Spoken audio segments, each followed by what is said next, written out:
I don't know how to start this off, so I'm just gonna start talking. Meow, meow.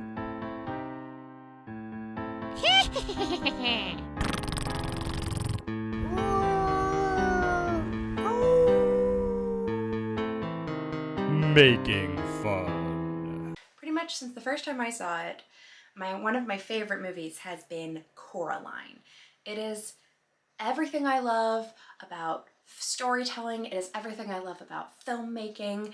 It is everything I love aesthetically, artistically. It's just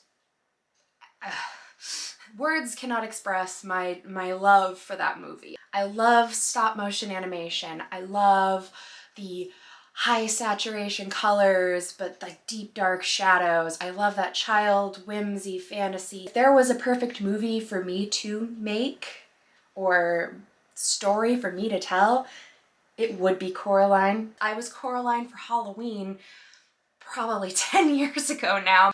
Last October, I actually spent some time making myself a button key because you gotta have a button key to get to the other side. There is always one project I've wanted to take on, and I haven't yet. For Halloween this year, I'm gonna make a little me. This pattern that I'm using for the ragdoll, I got by typing ragdoll into Google Images.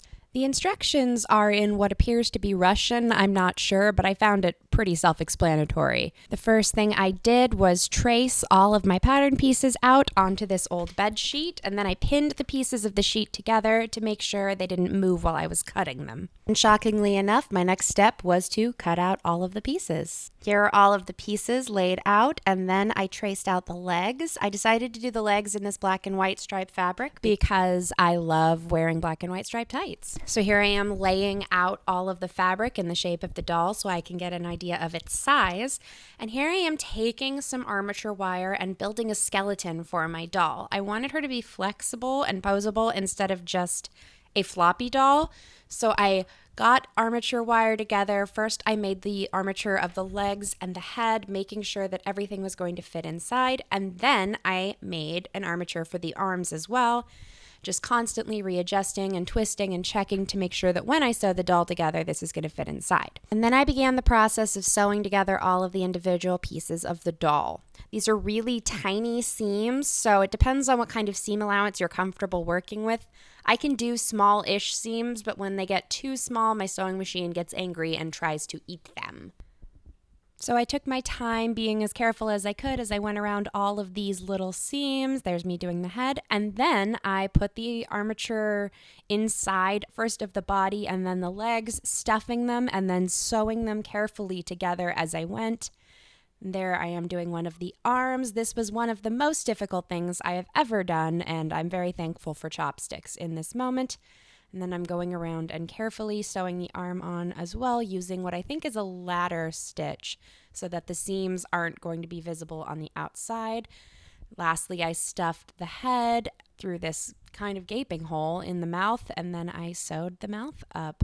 I guess it's not really a mouth, but whatever. Then I made a wig cap out of felt that was similar to the color that I wanted the doll's hair to be, and then I spent hours and hours and hours sewing individual strands of yarn onto this wig cap.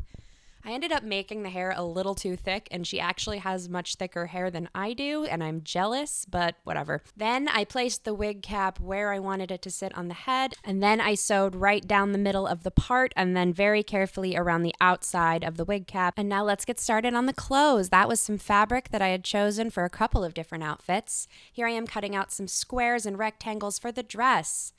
So what I did was lay her body down on my squares and then vaguely check where the neck hole and the armholes were going to be and cut them out. So we had ended up with two kind of t-shirt shaped squares, and then I sewed down the sides and the tops, and then I took my piece that I wanted for the skirt, laid everything down, and then slowly gathered it all together so it looked like a nice ruffled skirt. This was the last of 3 outfits that I actually made for her, but the only one I recorded for you guys because there was some trial and error in getting these shapes right, getting the sizes right, and making sure everything generally looked not like a child did it.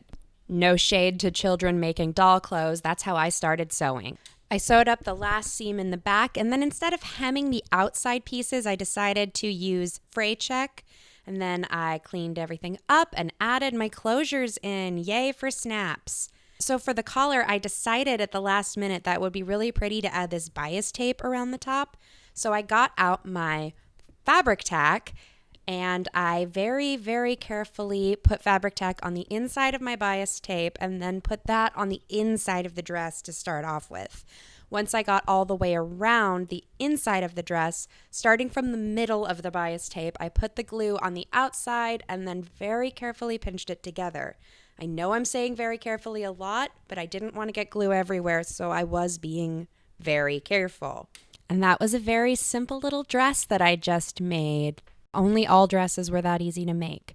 I realized I didn't have any buttons around the house, so Tava suggested that I 3D print some, and then I painted them black because that's traditional.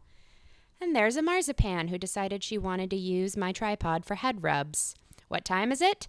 Sew time! That's an absolutely terrible joke. And then it was time to add the buttons to the eyes, the final piece of the creepy little puzzle. It was a bit of trial and error making sure these got positioned correctly, but once I got the hang of it, these buttons went on pretty easily. Lastly, I decided to embroider her mouth instead of just drawing one on. I trusted my embroidery skills a little bit better than my drawing skills. So I went in with some thick embroidery floss and then just made her a little, I wouldn't call it a smile, it's just kind of a mouth slit. Aw, isn't she cute? La la la la la la la la la la la